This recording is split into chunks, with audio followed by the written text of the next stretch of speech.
Yo guys, hello and welcome back to episode 3 of my Red Bull Academy career mode on F126, where we start in the racing bulls and we look to displace one of the Red Bull drivers for season 2 and try and topple the 4-time world champion. Now, if you did miss the last episode out in China, go and check that out before you get any spoilers. But we managed to finish P11 in the Grand Prix. Arvid Lindblad not getting points either. And China was nowhere near as good as Australia results-wise. But let me tell you guys what a Grand Prix we have in store for you today here at the Japanese Grand Prix, where we have rain all weekend. So normally I like to keep these videos under 20 minutes, but that was impossible today. I did a lot of running in qualifying. I will only show you the highlights of it, but we have intermediate tyres on the car in basically full wet conditions. We put a few bankers on the table and we managed to get P5 on our final run in Q1, so we are through to Q2. And like I said, in these intermediate conditions, I basically just went out, done 3 or 4 laps and built the confidence up in myself and the car. And we were looking really good this weekend. Coming to qualifying 2 now in P11, so currently outside the top 10, but we are nearly 0.8 of a second up coming into our final chicane, throwing it over the curbs, getting the power down nice and early, and we're still 0.8 up as we cross the line. And it's P5 yet again in Q2, so we are through to Q3 in these wet conditions. Now, I must say, there was a recent patch on the game to remove hot lap mode from certain sessions, and I did have access to hot lap mode at the time of recording, so maybe that's why I'm so quick at the moment. But look, we're going to take it as we put our first banker on the table in Q3. We go purple in the middle sector and we actually go to the top of the timing screens here. And you join me just after the first sector on the final lap. We're purple in the first sector, almost half a second up, and we are just absolutely throwing it into the corners. And as you can see, the session has come to a close already. So we are just giving it absolutely everything in these wet conditions.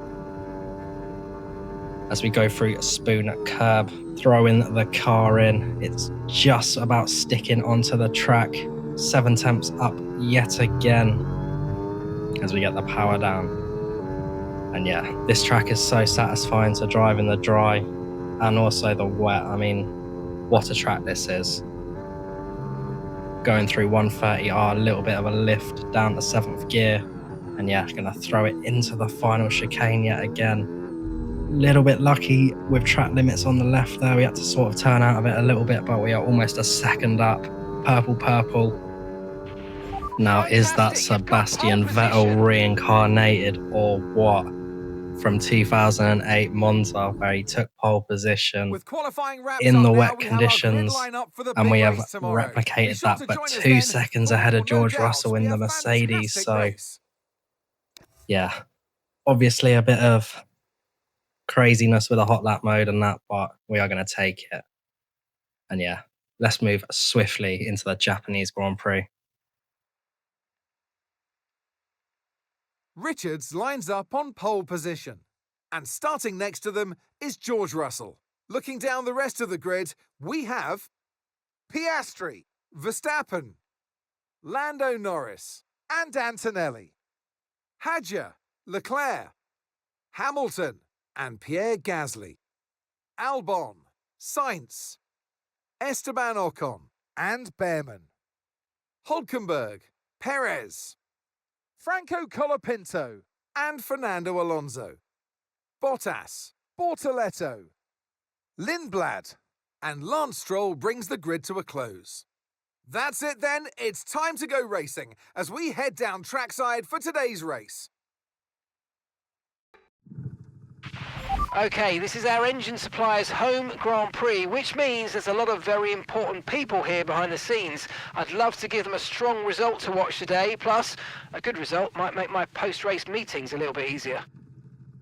So the day the big bosses are in town, we put it on pole position for the Japanese Grand Prix in the racing balls, replicating what Seb Vettel did in 2008.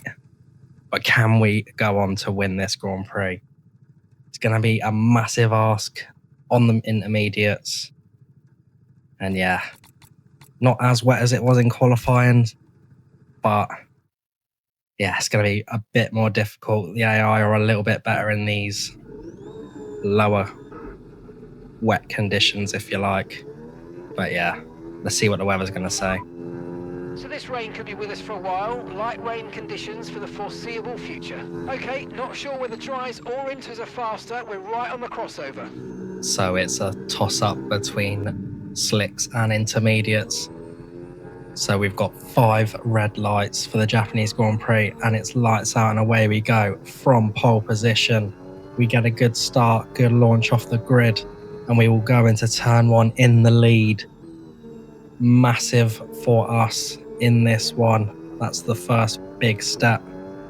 Now we need to feel out the conditions, see what they are saying, and yeah, make a decision on the tyre situation. Keep the rears in a nice operating window because the tyres do like to overheat in these kind of conditions when it is a toss-up between the slicks and the intermediates, but we're holding our position nicely so far. A little bit squirmy out of Degna too, but we are in the lead. Did not think I'd be saying that at the 3rd round of the season in this Red Bull Academy career mode, but we are going to try and emulate Sebastian Vettel. We are going to try and do it as we check the rears, and the rear left is already looking a little bit warm. So yeah, something we are going to have to keep an eye out for in this Grand Prix.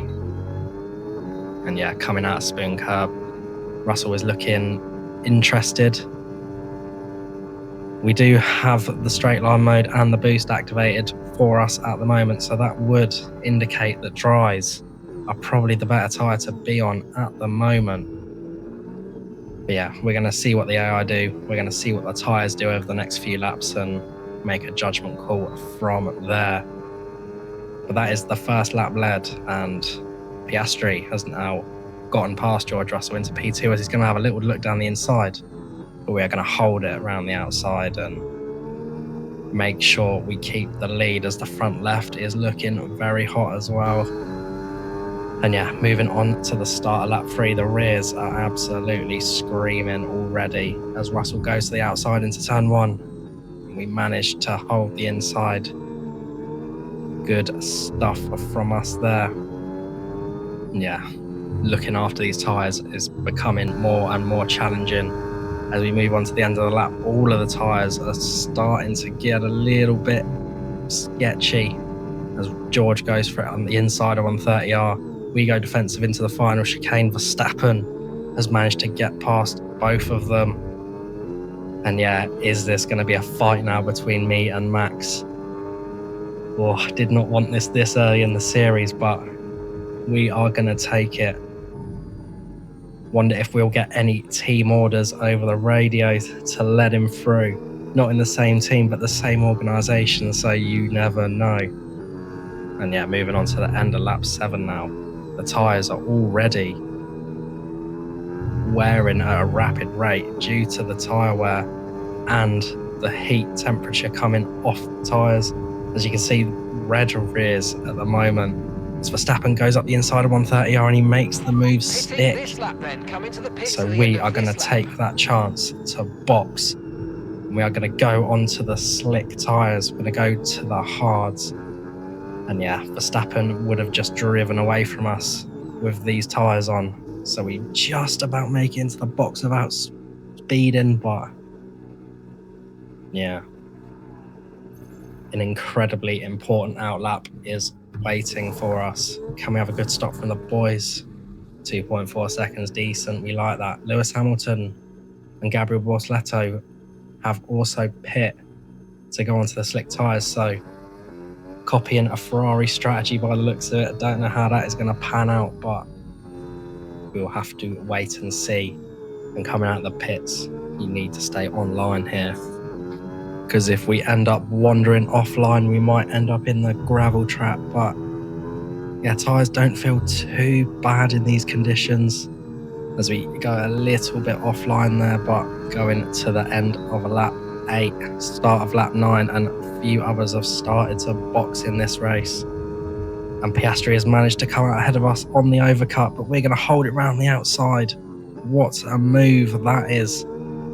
Could fit a cigarette paper between the two cars, and yeah, wow, nice, clean, satisfying move around the outside of turn 1. But a few others decided to box a lap later. We have set the fastest lap of the Grand Prix, indicating these tyres are the right tyres as we just get out ahead of Antonelli, but behind Max Verstappen.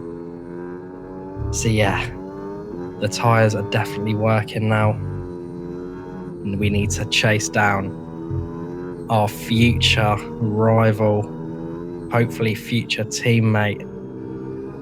And yeah, we need to try and impress the bosses here, like I said at the start, but car is still a little bit squirmy offline. We're having to be very careful as Alex Albon actually retires from the Grand Prix, and that gives us a virtual safety car in this one.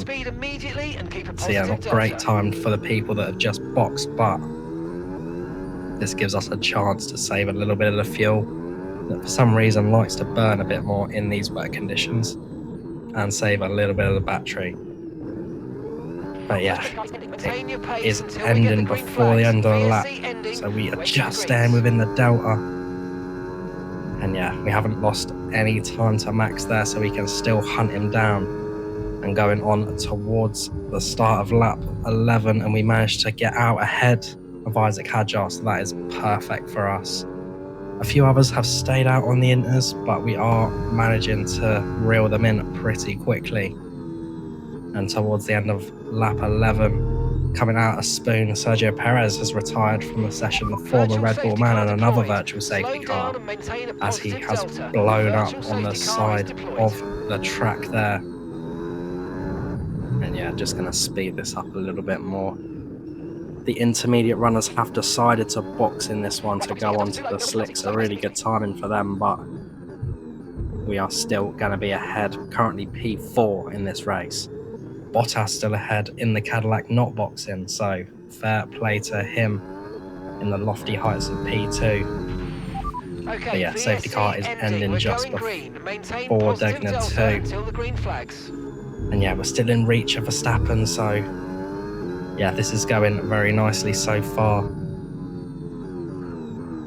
We move on to lap 13 now in the exact same position we left off. And Verstappen gets a really poor exit off of the hairpin. And this is going to be our first chance to attack. We have a nice full battery. We're going to look up the inside of Spoon Curb, but we think better of it as Verstappen goes a little bit defensive. And yeah, we are getting a lot closer to the Red Bull man coming out of Spoon. A little bit squirmy on the exit, but we get the battery boost on. And we are in the slipstream of the Red Bull man going into 130R. We are approaching. His light is flashing. We look to the inside. He covers the inside, so we go to the outside of the final chicane, but he holds the position. We pick up a track limit warning, but we get a really good run out of the final corner. Get the boost on. Verstappen also gets a good exit, but we are reeling them in. And we're going to have a little look our way down the inside into turn 1, but not enough straight for us to get the move done, unfortunately. And we have to sit behind Max Verstappen for another lap at least. But at the end of lap 15, we get a really, really good run out of the final hairpin. Again, we are right up the gearbox of Max Verstappen. Boost is on, so not been disabled or anything yet. It is still raining. We feint to the inside. We're going to go to the outside of Max Verstappen into turn 1. He hits us though. and we go off of the track. He has forced us off the track here in Suzuka. We pick up another track limit warning. And yeah, that is more like the old Max Verstappen, if you say so myself. That is... I mean, let me know what you think about that one. We have got our front right wheel just ahead of him, and he's made contact, forcing us onto the curb, which has thrown us off the track. But literally at that same lap, the boost mode and the straight line mode get taken away from us, so it is officially too wet now for that. Does that mean we need to box onto the intermediate tyres? Max Verstappen thinks so we are going to follow him in P2 currently in this race, so the others have already boxed. But as you can see, Ollie Behrman in P5 actually on the intermediates already, and he is going to undercut us and go into the lead of the Grand Prix for Haas, as is Valtteri Bottas going up into P2 on the intermediates. You can just see on the left, and Antonelli coming into the pits has actually held Verstappen, so we are going to jump him in the pit lane. And that serves you right for forcing me off the track, Mr. Verstappen. And yeah, we are in an absolutely amazing position to now win this Grand Prix, as long as we can catch the guys ahead. Lando Norris actually staying out for an extra lap on them hard tyres. That looks like that is going to come and bite him in the rear end. But yeah, amazing from the boys to get us out of the pits ahead of Verstappen. A little bit of luck as well, but you got to make your own luck in these situations. And yeah, the track is definitely wet now. It's not good for them at slick runners. We are gaining over Norris hand over foot already, as he is indeed going to box at the end of lap 18 along with George Russell. So P5 as Verstappen is now going to look up the inside. We are going to force him to the inside. We are not going to yield to the Red Bull man as he sticks his nose up the inside, but we manage to keep the position without forcing him off the track. So P4 in this Grand Prix has a safety car is now deployed, and Carlos Sainz has lost it through the S's, and that is a safety car in this Grand Prix. Pretty lucky, because the two guys ahead are about 17.5 seconds ahead of us with only less than 10 laps left. And yeah, end lap 22, the safety car is going to come in, and it is going to be a 5-lap shootout to the line for the win of this Grand Prix. And we've got a Cadillac and a Haas ahead of us, and we get a really good exit on the restart. Valtteri Bottas is going to defend the inside, make us go round the outside, but he holds the line very well, and we do not manage to get him into the first corner. So yeah, unlike qualifying, we do not have the hot lap mode, anything like that. So yeah, it's going to be very difficult, it seems, to be able to overtake these guys, but while also looking behind us at Max Verstappen, because he has not gone in this race yet. And yeah, wow. But moving halfway through the next lap now, and Bottas and Behrman are still ahead. They have not strolled off though, so we are still very much in contention for this. We dive up the inside of the hairpin on Valtteri Bottas as we got the run out the Degners nicely. And yeah, we managed to put a car between us and Max in this race, which is very important. But we are now only going to have 3 laps left to try and reel in the Haas man and overtake him on track, which, I mean, it took us a lap and a half to overtake the Cadillac man. So yeah, this is going to be very difficult indeed. And even halfway through lap 25, we're only a little bit closer to Ollie getting a good run through the Degners. We seem to be very good through there in this race. Tyres are starting to go off and overheat as well. So is it over? Is it going to be a P2 here when we should, given the qualifying and what has actually happened in this race, be in the lead? But even going on to the end of the penultimate lap, Ollie is a little bit ahead of us, not as much as the previous laps, but tyres are overheating, obviously getting more worn. We are trying, we're in the slipstream going through 130R. into the final hairpin chicane, but yeah, we are not close enough. And it's going to have to be on the final lap here. We get a decent run out of the final corner, but so does Ollie Behrman. Obviously, we have no battery to deploy. The straight line mode is pretty much useless in these conditions, and we're looking to the inside, but we're nowhere near close enough. This is not looking good. We're going to have to do it in a very unorthodox place at this rate. Now, luckily for us, Bottas has managed to hold off the 4-time world champion behind us, so there is no pressure from behind. Yeah, we're looking for places in the S's where we can maybe slip one down the inside. But yeah, really good traction from the Haasman ahead, and the tyres are absolutely screaming now. Through the Degners for the last time. We luckily do not get a track limits warning. We had to lift there.